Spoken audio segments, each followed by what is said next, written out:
Кезектеги сөз Чойбеков Бактыбек Каныбек, сизде. Рахмат. Бакыт Үченович, саламатсыздар, урматтуу депутаттар, урматтуу чакырылган коноктор.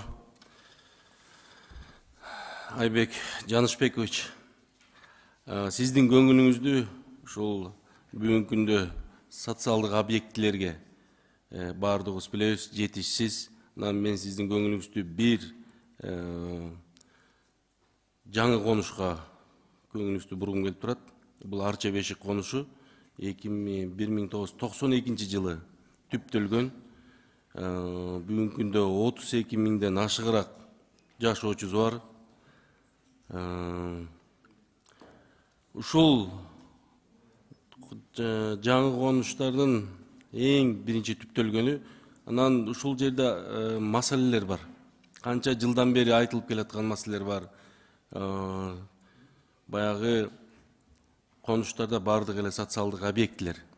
Ушул жерде жетишсиз мектептер, бала бакча. Ушул бала бакча, муниципалдык бала бакча, бир да бала бакча жок. Ал сиз билесиз да бул тууралуу. Анан былтыр бир капсуласын салып, Ойсул ата менен Асыл Кеч кесилишиндеги көчөдө 180 орундук бала бакча салынды эле капсуласы. Бүгүнкү күндө ошол баягы кандай болуп атат тагдыры? 180 орундук бир садик, ал жерде биз деген капсуласын салып, бул дагы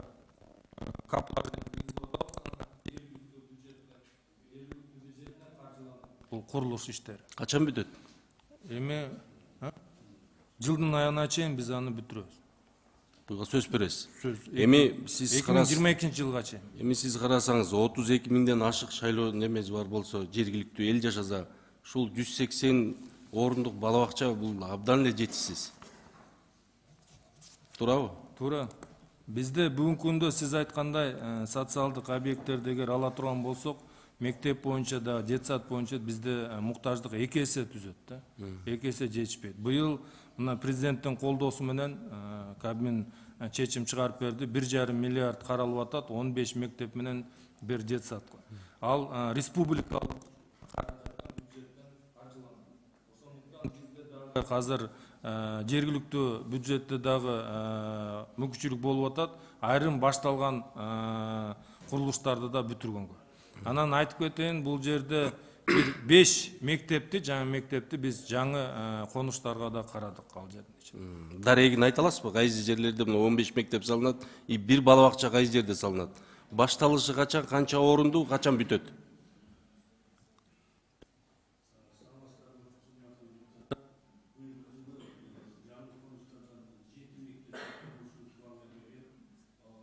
Республика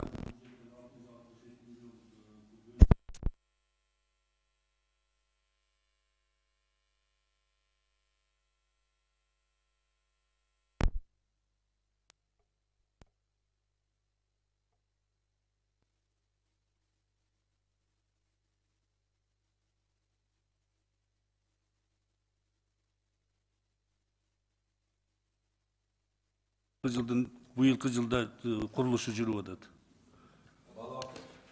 Бала бакчадан 5 бала бакча планда бул местный бюджетке аркылуу неме кылып атат. Биринчи 280 орундук бул Ак Ордо конушунда, андан сырткары сиз айтып өткөн Арчабек конушунда 180 орундук, 140 орундук бул Кара Жыгач конушунда, 100 орундук Келечек конушунда, анан Дордой конушунда 120 орундук бала бакча курулуп атат. Быйылкы жылдын немесинде азыр бүгүнкү күндө курулуш жүрүп атат. Ошо сиздер баштаган айткан сөздөрүңүздөргө быйыл бекем туруп ушул бала бакчаны быйыл бергенге аракет кылайлы. Урматтуу, өзүңүз көзөмөлдөсөңүз ушуну.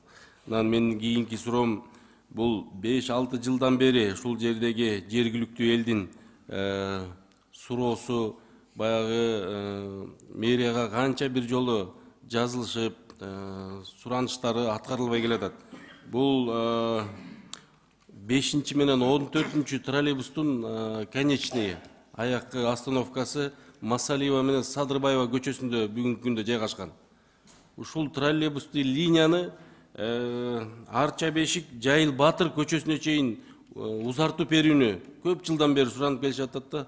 себеби дегенде кары картаңдар бар, мүмкүнчүлүгү чектелген инсандар бар, балдар окуучулары бар. Ушулар көп жылдан бери ушул чечилбей келатат. Ушуга кандай сиздин билесизби бул маселе боюнча? Тийиштүү мекемелер болсо жооп берип койсоңуз. Кирбейби, кирбейби быйыл? Кирдиби? Кирген. Ошо мынакей беришип атат да бул каттар боюнча. Жерине барганда дагы ошо тургундар менен жолугушканда бул маселе көтөрүлгөн болчу. Биз жерине барып, комиссия, бул билесиз, комиссиянын негизинде чечим кабыл алат. Комиссиянын чечими бар, бүгүнкү күндө титулга кирген.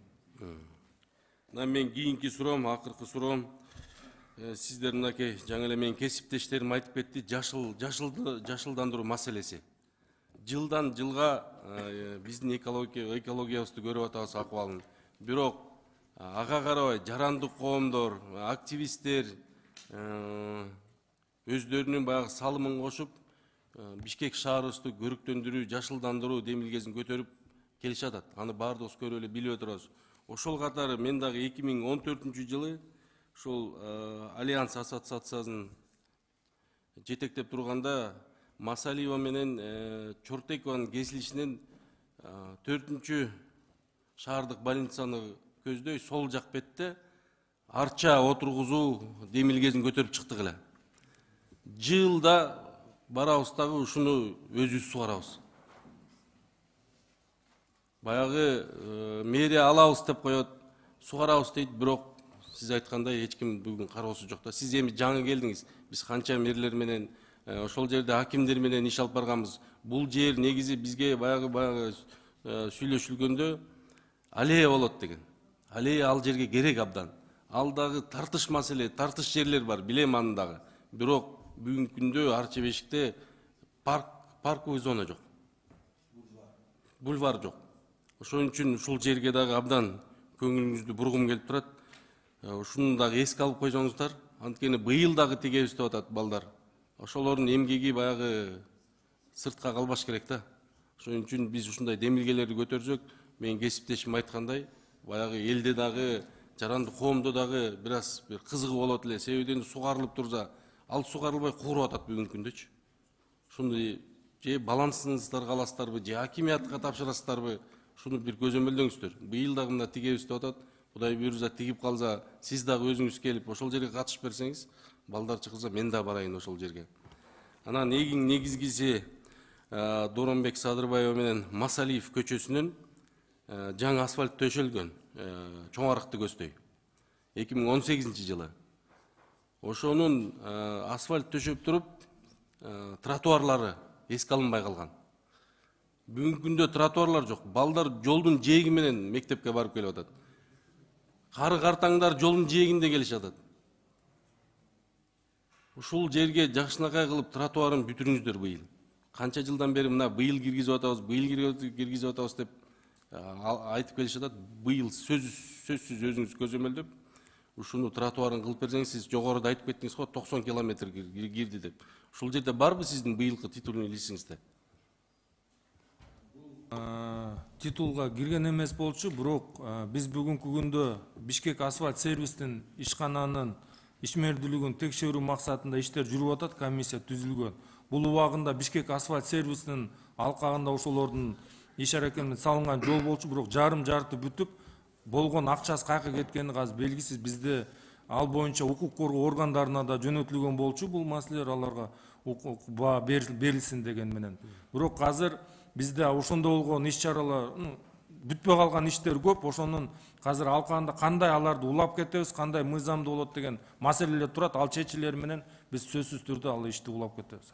Ушуну аракет кылып, ушуну кылып берсеңиздер, бул да көп жылдан бери неметип атат. Баягы обязательно бир кырсык болгондо анан карабаш керек да бул нерсени. Балдар, окуучу балдар келатат, ошол жолдун жээгинде келатат. Мүмкүнчүлүгү чектелген инсандар бар, абдан көп да. Ушуну өзүңүз деле барып, ошол жерге барып көрсөңүздөр, баягы жергиликтүү адамдар баягы таштар менен коюп койгон. Таштар турат. Жолдун жээгинде чоң грузовой машиналер турат. Ушулардын баардыгын карап койсоңуз, эми сиз жаңы келип атасыз, сиздин ишиңиз ийгилик. Сиз иштесеңиз, биз сиздерге колдоп бергенге биз да аракет кылайлы. Рахмат сиздерге. Рахмат. Бактыбек Канабекович, чоң рахмат.